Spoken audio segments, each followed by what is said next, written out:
All right, so today I'm with Karl Jacobsen. Karl is the strength coach extraordinaire.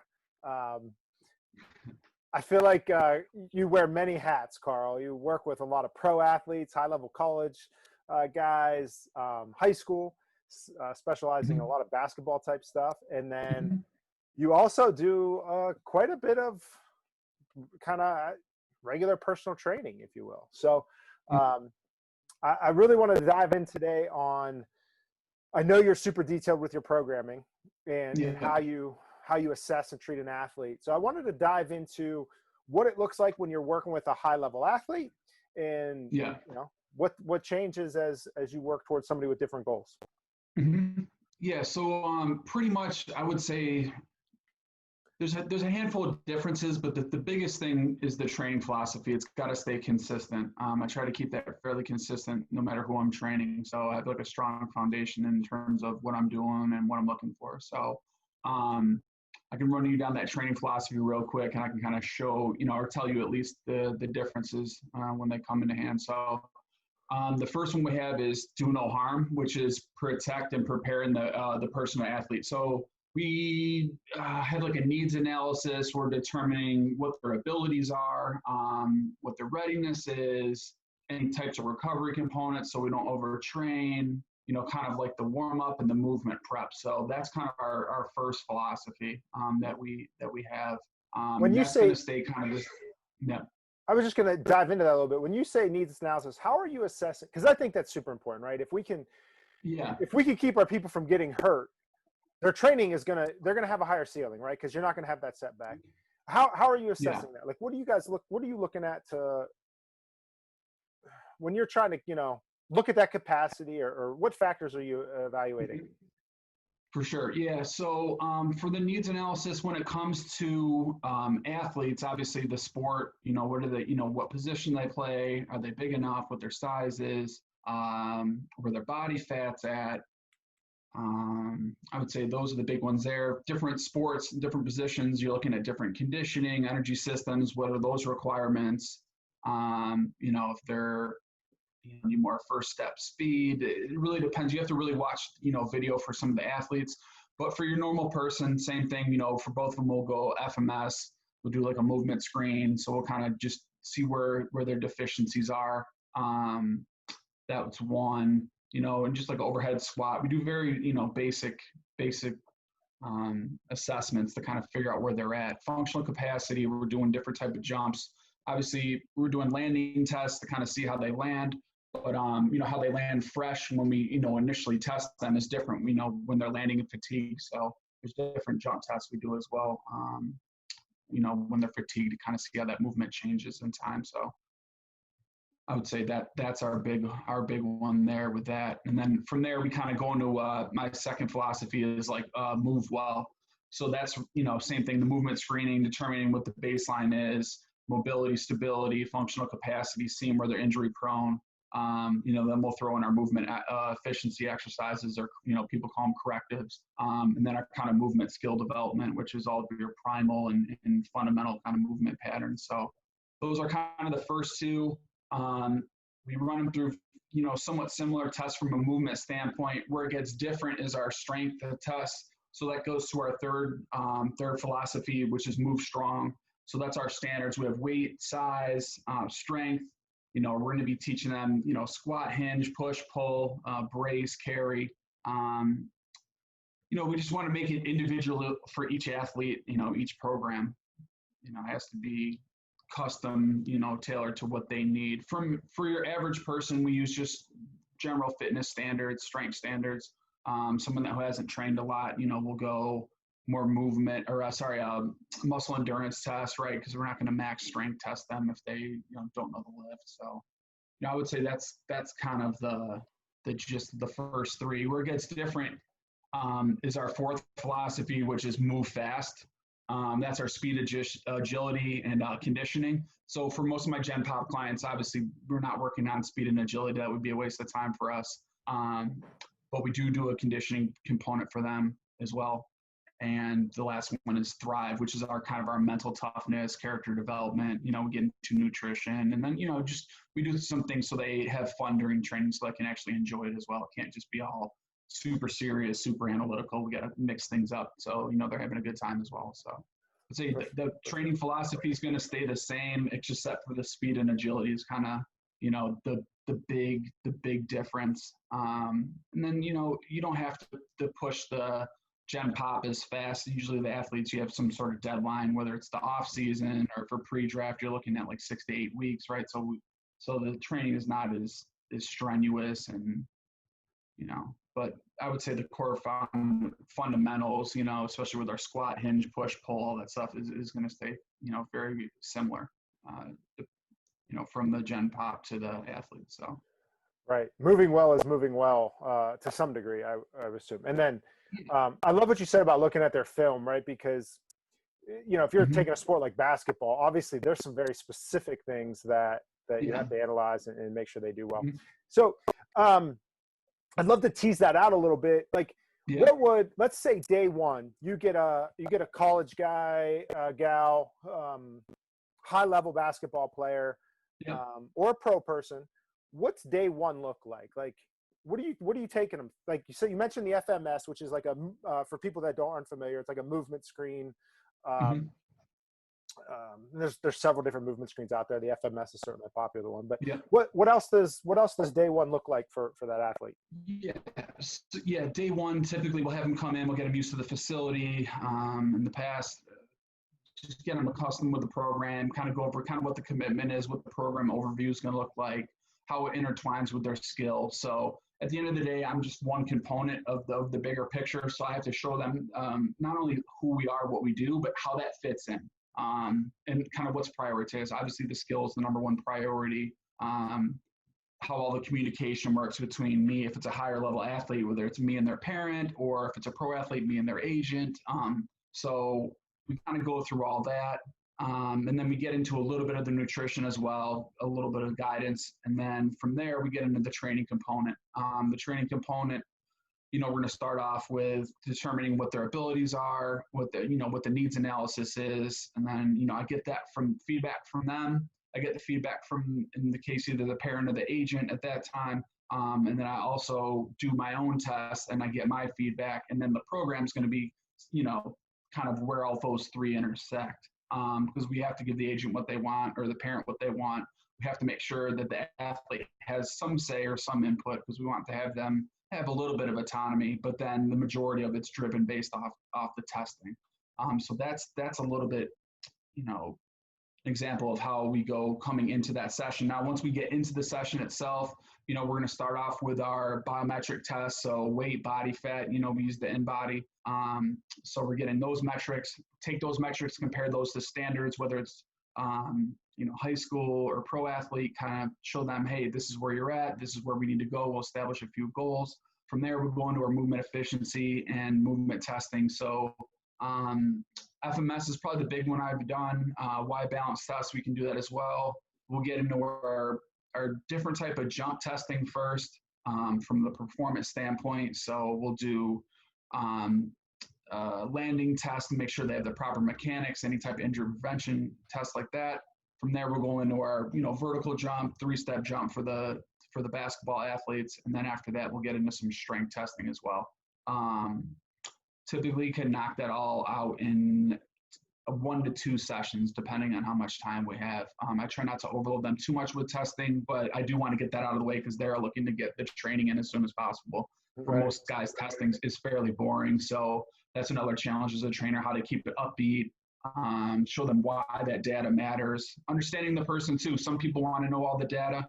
They want to see what that is, all the analytics are. They want to see, you know, there may be some guys are very data driven, or they want to see that, and other guys don't care. They just want to see where they're at, and then they want to get to the training. So you got to kind of find out how to present it differently to different people as well. So that's something it's intuitive. You have to have conversation with these guys, make small talk, and then from there, you know, figure out who they are and what their prerogatives are, and then, you know, go from there. So. Yeah, I love that. I mean, figuring out how to connect with an athlete or a client or whatever, like that's probably more important than any knowledge or training that you have, especially, you know, initially. Like if you can't connect with that person, you're never going to be able to coach or teach them anything because you haven't built that connection. So yeah, that's cool. Is there anything like, you know, I don't work with as many pro guys as you would. Are there any tendencies or things that you see a lot of? Like, you know, like if I take the average person that works an 8-hour sitting job, like there's things I see a lot. Is there any, like, you know, for the younger athletes or, you know, parents that are raising young athletes, are there things that you're like, man, I wish more people were doing this so I wouldn't have X, Y, Z all the time? Yeah. Yeah, there's a couple different things. Nutrition standpoint is one thing that I see very common, but also the training standpoint. Basketball players aren't like football players. So like a lot of young, you know, football athletes, they want to get in the weight room. You know, they see the value in it. They can't just go play like pickup football in the off season. Basketball's 100% year round. So they go from in season to a couple weeks off to AAU, and then they go back to fall ball, and then it's literally nonstop. So prioritizing training is one. You see a lot of kids that are just underdeveloped. So they might be able to do all these crazy jumps and all these different types of specialty stuff, but they lack in the basics of like physical activity. So just their fundamental movement, right? They might not know how to squat, right? They can go up and do a reverse dunk or throw one off the backboard and do all these really high-end movements, but they don't know how to skip right during the warm-up. So I would say making sure you're nailing all the fundamentals, making sure you're getting someone that's professional in there that knows what they're doing, that knows how to, you know, create a program that, you know, can address all the basics, you know, intermediate stuff before they get into the advanced stuff. I feel like they see a lot of the advanced things that, you know, like LeBron and some of these other athletes are posting online, and they're trying to emulate some of these things. And you got to make sure you have a good foundation. Otherwise, you're going to run into issues down the line, especially these kids that are logging, you know, some of these kids are logging over 100 games a year. I mean, NBA, your season's 82 games. So you have kids that are underdeveloped, doing a high workload. They're typically doing way too much jumping and not enough strength and conditioning, you know, just the strength portion of it. So you run into a lot of muscle imbalances, especially posterior chain stuff. A lot of guys are quad dominant. You know, as a strength coach, you have to come in and correct a lot of that. So from the nutrition side, it's pretty much across the board. You're looking at just poor nutrition habits, you know, from any high school kid. I mean, most of us didn't eat perfectly well in high school, but at the same point, if you have a kid that comes in at a 4:00 session, the only thing he had all day was a piece of pizza. So, you know, we gotta go through basic habits as well. But I would say those are the two components I try to nail, at least the training side and just healthy eating habits. Yeah.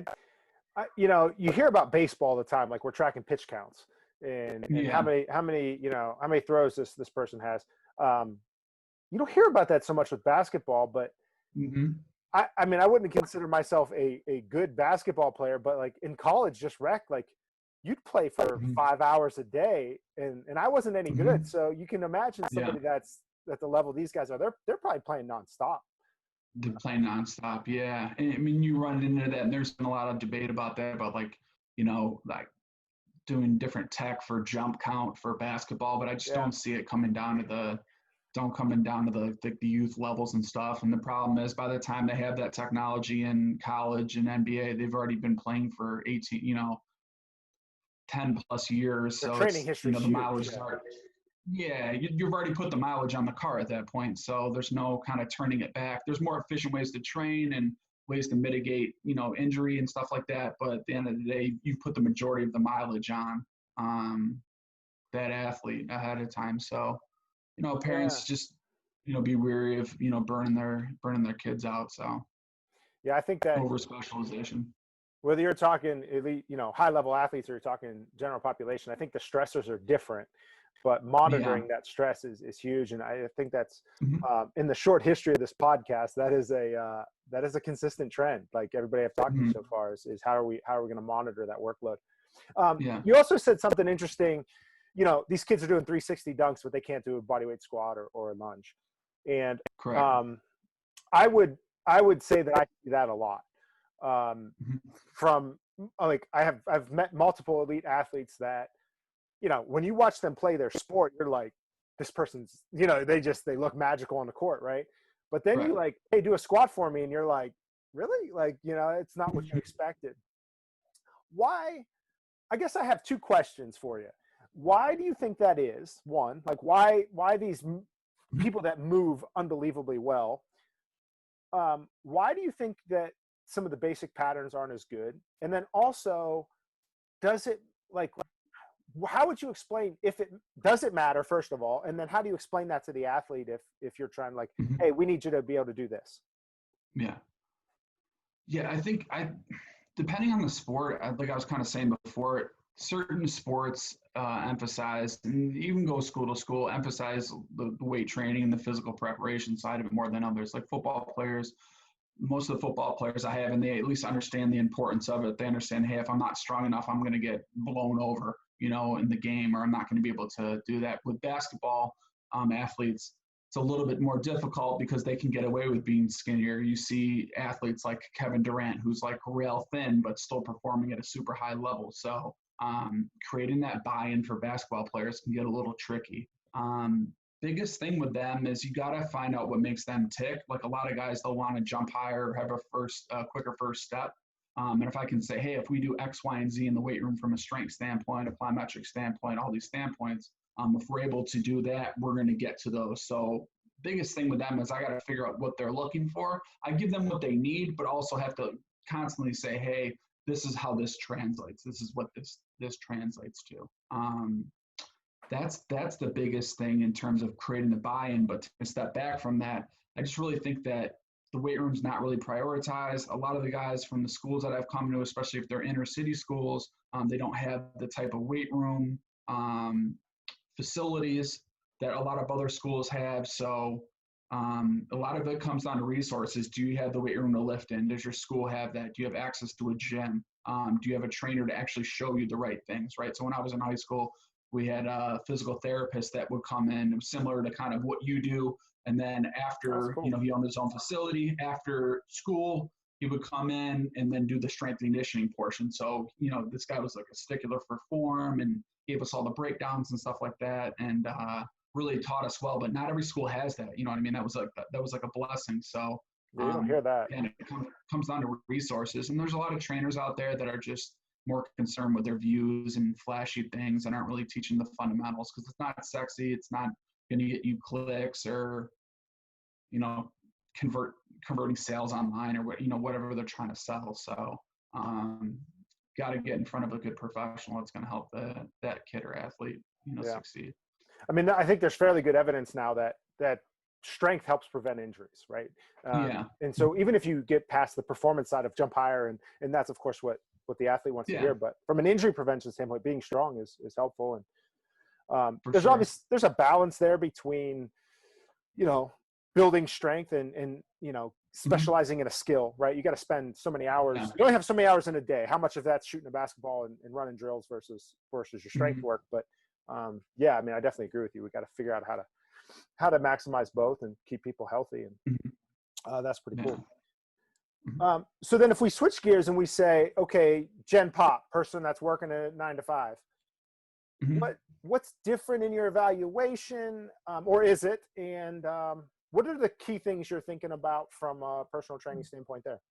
Yeah, so from a personal training standpoint, typically the people that come in, a lot of times it's an aesthetic thing, so it's not really performance-based, although we do want them to perform well. We do want, again, our second thing is move well. So no matter who comes through, we want them to move well, but that might not be their main priority. So that might be how we get there, but that's not their main priority. So I would say the biggest difference, one is with our biometric test. So we come in, obviously people want to look better, aesthetic is what they're coming in for.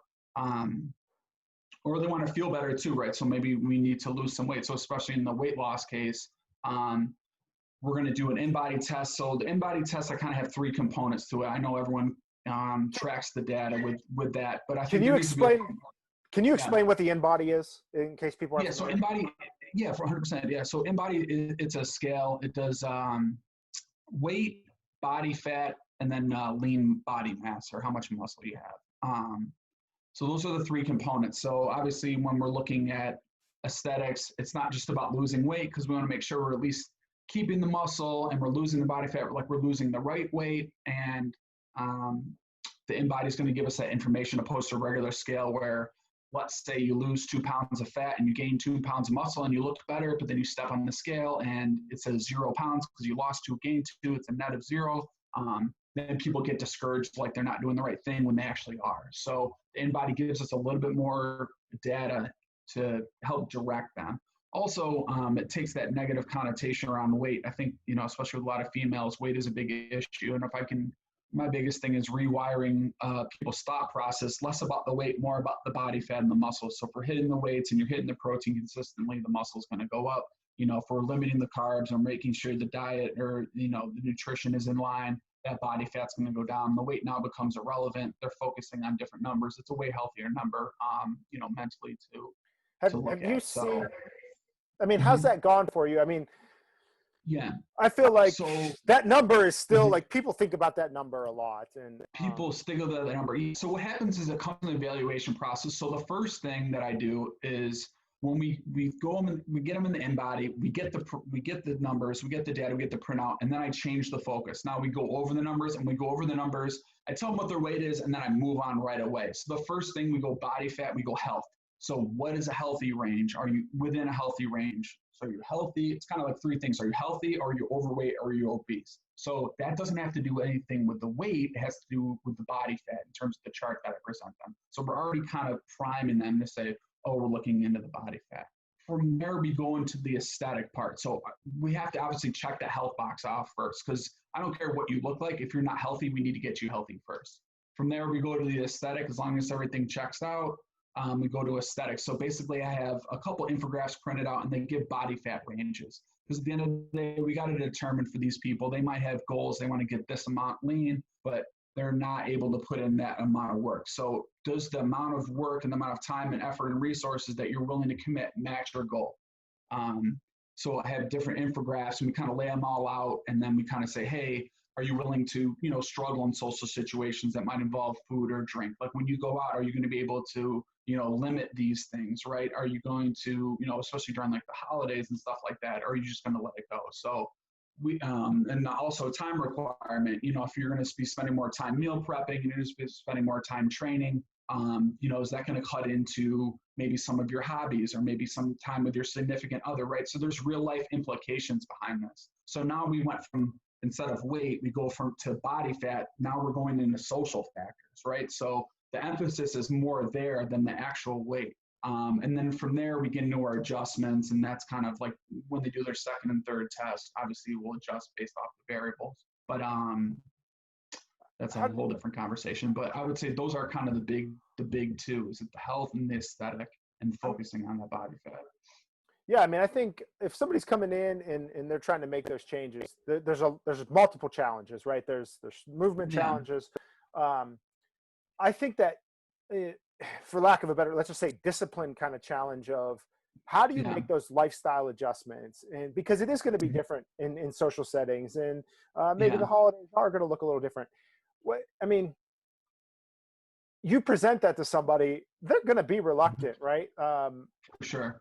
What tactics do you present, or what do you have for them when they go, they look at you like, no, I don't want to do any of that, Do any of that. Yeah. So obviously some of it's, we have to at least start somewhere. So I like to break it down into smaller goals. So at the end of the day, a lot of this comes down to behavior change. So if it's a lot of times they'll skip breakfast. So, hey, if we have to eat breakfast, you're going to have to, the behavior change is getting up 15 minutes earlier and coming up with solutions for a quick and easy grab and go breakfast. Like that would be an example of that. So we have to do like one thing at a time. So I kind of have a checklist I'll make. Hey, here are like the 5 or 6 things, but I'll only present the first one. Hey, this week we're going to focus on this, or this month we're going to focus on this. Once we do that enough to become a habit, we get to the next one. And typically over time, it might take them a while to fix one, and then it might take them a while to fix another one. And then you kind of see like the learning curve, their ability to adapt and change their lifestyle will start to pick up. And we can focus on 2 things, or really go deeper on one. So I would say that's the biggest thing. We have to find out, I think it comes down to like the psychology part. We have to find out how these people tick. Like, why is that goal important to you, right? Is it, okay, everyone wants to lose weight because you want to look better, but like, why? Is it because you feel uncomfortable how you are? We really have to grip onto that emotional part. of what they are and figure out what they tick, what motivates them, what buttons I can push and what buttons I have to stay away from. When I can turn the heat up on them in terms of getting things done and when we have to scale back. So again, some of that's intuitive, but other stuff, we just have to go, I kind of almost go like a checklist form in terms of the habits that they need to change. You know, when people fall off, but then you have to make it realistic where they can hop back on the bike fairly quickly. You can't overcomplicate it where they feel like if they fall off, then they'll never be able to get back on track again. Yeah, if you simple usually works. I like that kind of like digestible step piece, right? Because anybody that's been an exerciser at some point in their life knows that kind of once you start to get some momentum, right? It almost is, it's harder not to work out. But then snowballs, it does snowball in a positive direction. But you know, an injury or a setback or whatever, and it's easy to go the other way too, which is cool. I also like what you said about that. Kind of that what makes it tick or whatever. And in my world, people usually come to see me for pain, right? And we talk about, okay, we want to get out of pain. Everybody wants to get out of pain. But what does that mean to you, right? What's that next level deep problem of because I'm in pain, I can't go see my grandkids. And because I can't go see my grandkids, now I'm not getting that social interaction. And there's multiple layers to that why. And in the pain world, we talk about that all the time. And I guess I it's interesting to hear you talk about that from a aesthetic standpoint, right? Because it's, on the surface you go, that's just some superficial thing anyway. But for some people, and all of us, I think there is layers to that for sure. Yeah. For sure. Yeah, and it's just about peeling back the onion. Just over time as you develop the relationship with these people, you figure out how they are, why they act, what their habits are and stuff like that. You can start peeling back the onion as you gain trust, as you gain buy-in. That's a big thing for me, because then, when something, I feel like they're kind of drifting, or maybe they're going too hard, or it could be any different reason why they're getting off track. I'm able to push the right buttons to realign them. That comes on the psychology part. And I think like a lot of trainers, or coaches they know it's there, but they don't take time to develop that, right? They might take time to develop the technical knowledge. They might take time to develop the business knowledge, right? But they might not take time to actually develop themselves as a communicator, develop them from a psychology standpoint. And I feel like that's like a huge gap in, you don't even see that many products or that many books about that written. Have you seen, I'm going to blank on the name of the book, Brett Bartholomew's book. I have his book. I just signed up for his course. So it's right. It's all about the different client archetypes. Coaching, There it is. Yeah. Conscious coaching. Yes. He has some great content. I went in here, listened to him talk in DC for like 6 hours. I've heard him talk at different presentations. Huge fan of his work. Just bought his courses. So that's awesome. that's something I've always been interested in. I always knew about, but I felt like there was never a formal resource. So when I came across his stuff, I just instantly had to get my hands on it. So. Yeah, he spoke at one of the. I was in a business group, and he spoke at one of the meetings. He's a fantastic speaker. I took as many notes. I took as many notes on his presentation, like things he did as a presenter, as I did the conscious coaching kind of stuff. But the archetypes in there, and kind of talking about different athletes and how different people kind of attack situations differently. It's a really good read. It's super interesting. Yeah, I passed out a few over the years. That's definitely a good book. So, that's good. We talked about it with the pro athletes. From a Gen Pop standpoint, what are the things you see? Like, what is the consistent, like, man, if we could get ahead of this? Yeah, I would say the biggest thing there's a couple of things with Gen Pop. A lot of times you have, a lot of times females, especially, you can tell they do a lot of cardio. They don't do enough strength training, or you see like a lot of times people are just grabbing workouts from the internet. They're not actually doing a structured training plan. So they're doing the HIIT or whatever influencer they follow. And you see a lot of people doing a lot of hard work, but not getting the results they want. Then they get discouraged, or they get overwhelmed, or they feel hopeless. Those different types of emotions.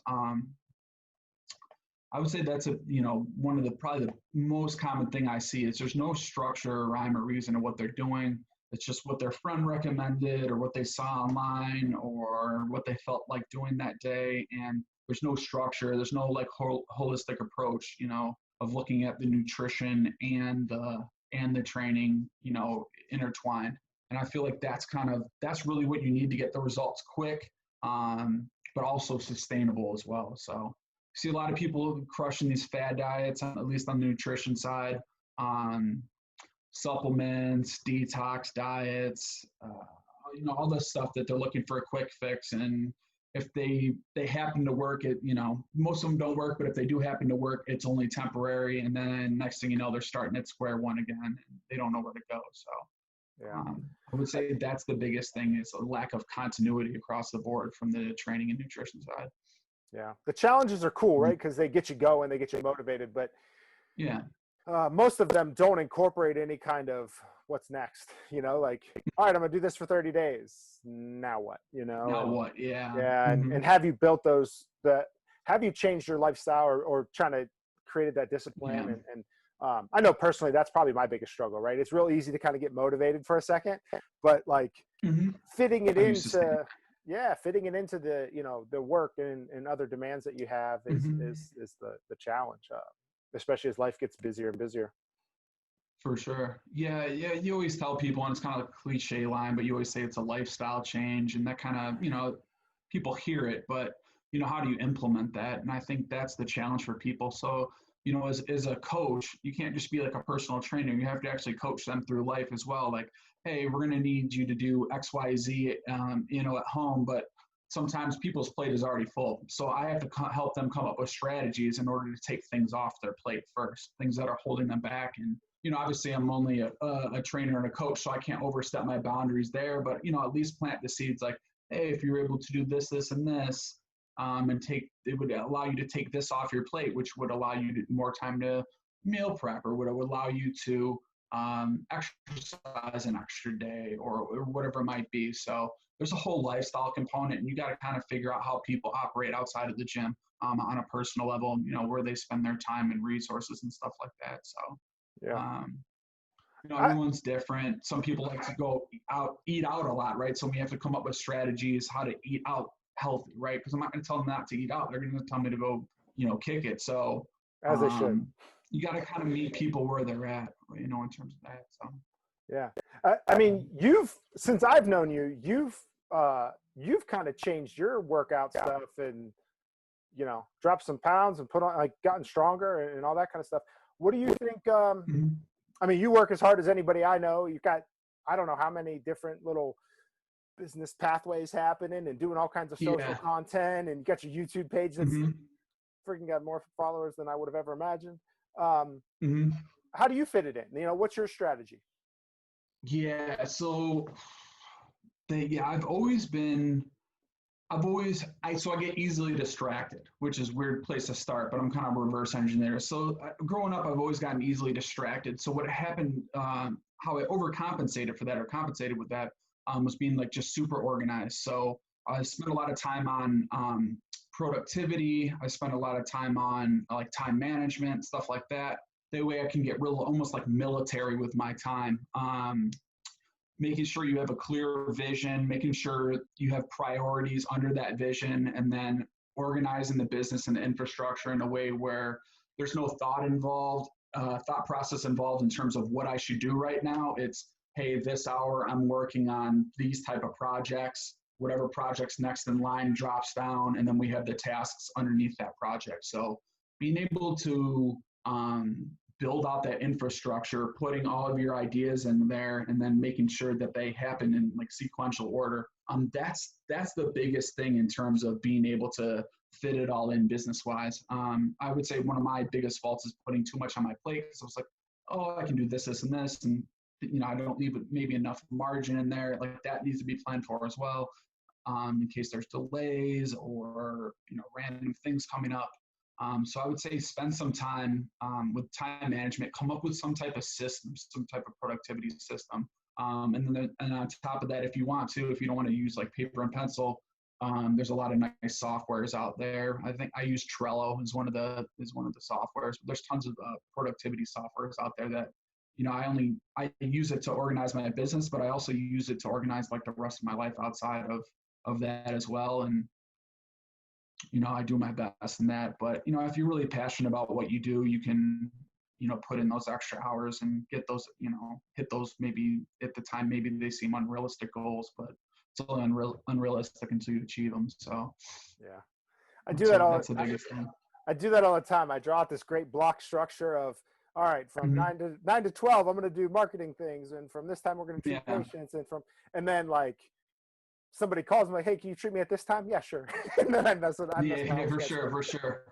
That's one thing I'm changing I know that all too well.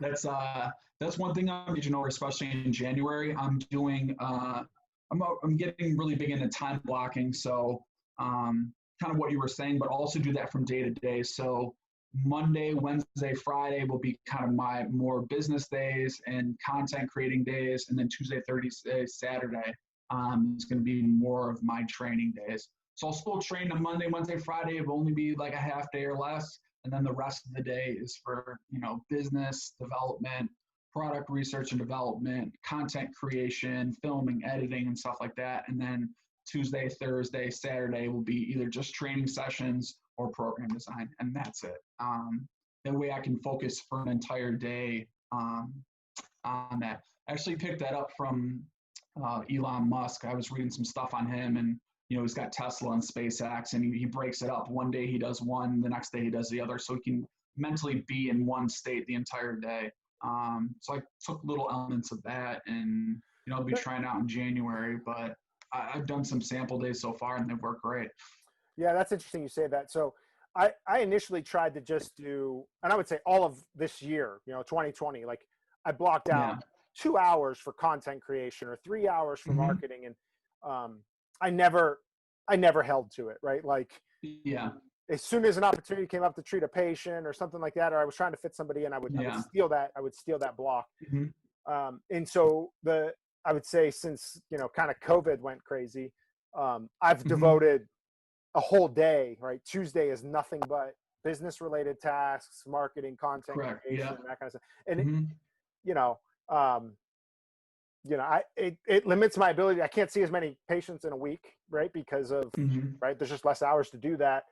But at the same time, I think I can add value other ways as well. So the whole day devotion has definitely been better for me. Correct. You're not split. You're not getting tugged on the whole time. Yeah, 100%. And that's where I want to get to right now. I think the first thing I'm working on is doing a little bit of training in the morning, but having it done in the morning, not have it sprout throughout the day, and then rest of the day. But eventually I want to switch it over to complete. It's just kind of a transitional period. But yeah, the whole industry, especially right now, the whole industry from the training standpoint and a lot of strength conditioning is going online. And, I want to, that's something I've always wanted to pursue. Way before COVID, I bought a bunch of studying materials and I put a bunch of different frameworks together.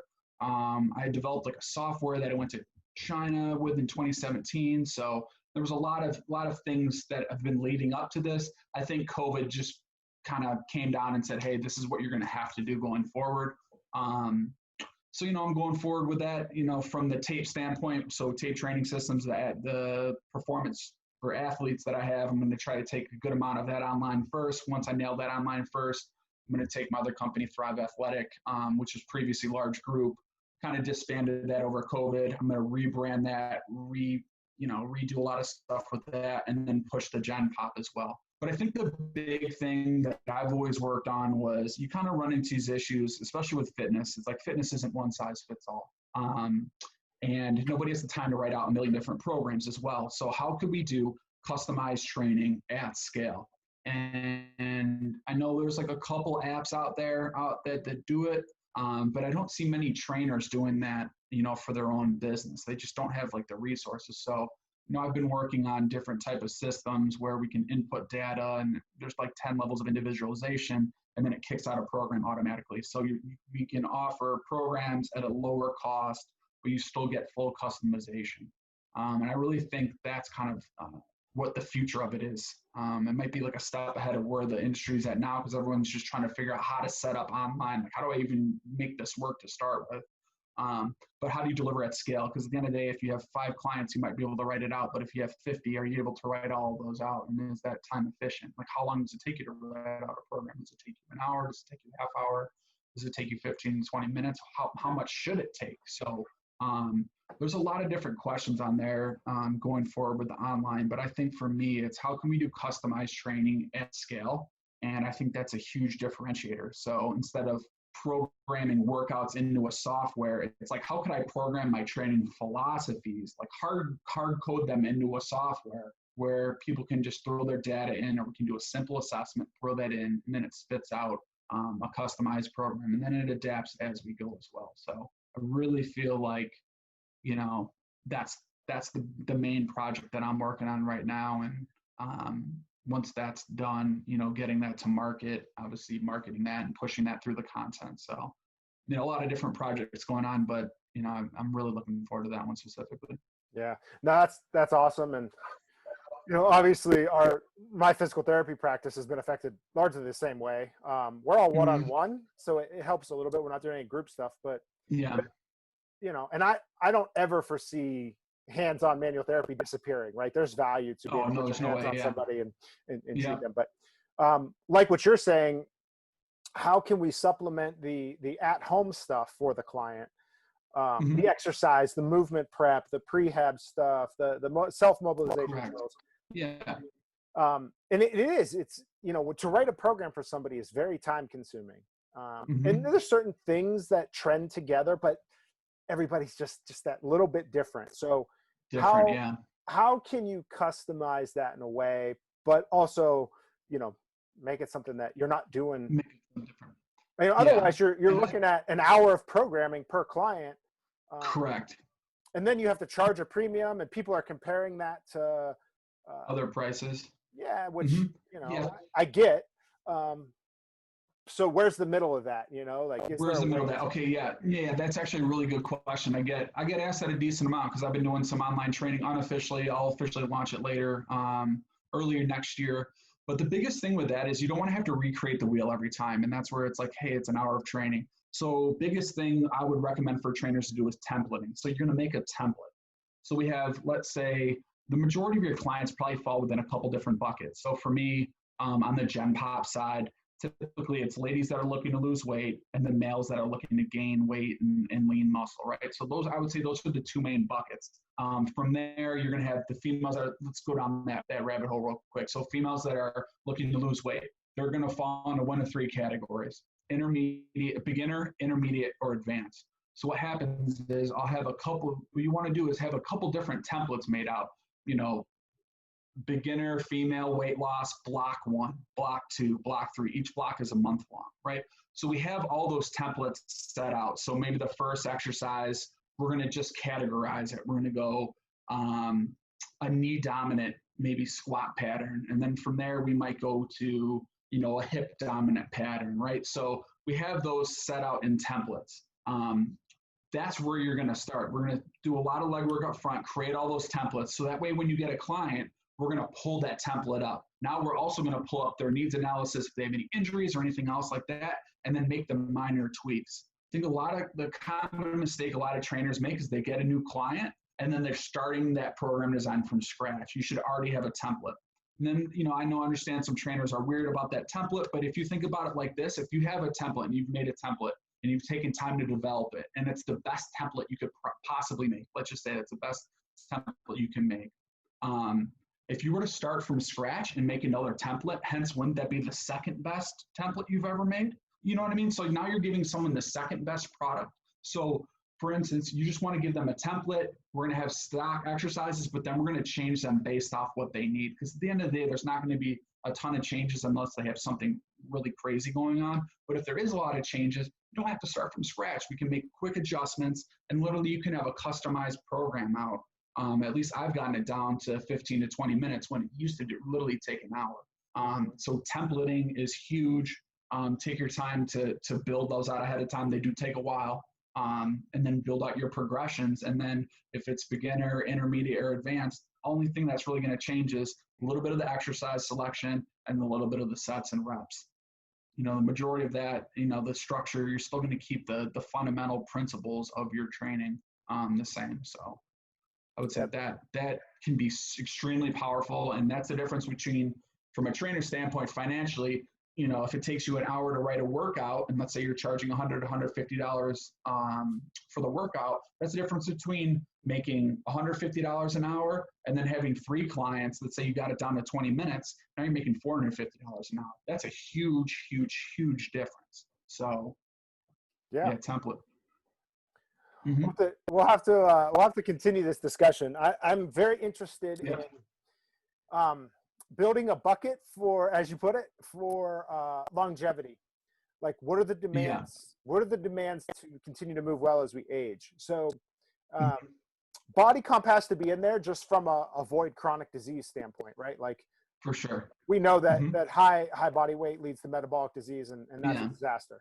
But I don't aesthetics, if you want that to be a super goal, then that becomes a super goal. But the main goal is, hey, I want to be able to continue to travel and play with kids, grandkids, all that kind of stuff.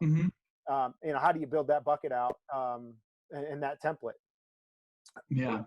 Most of the people that I meet they have those other things. They have the injuries, and they have history of this surgery or that surgery. And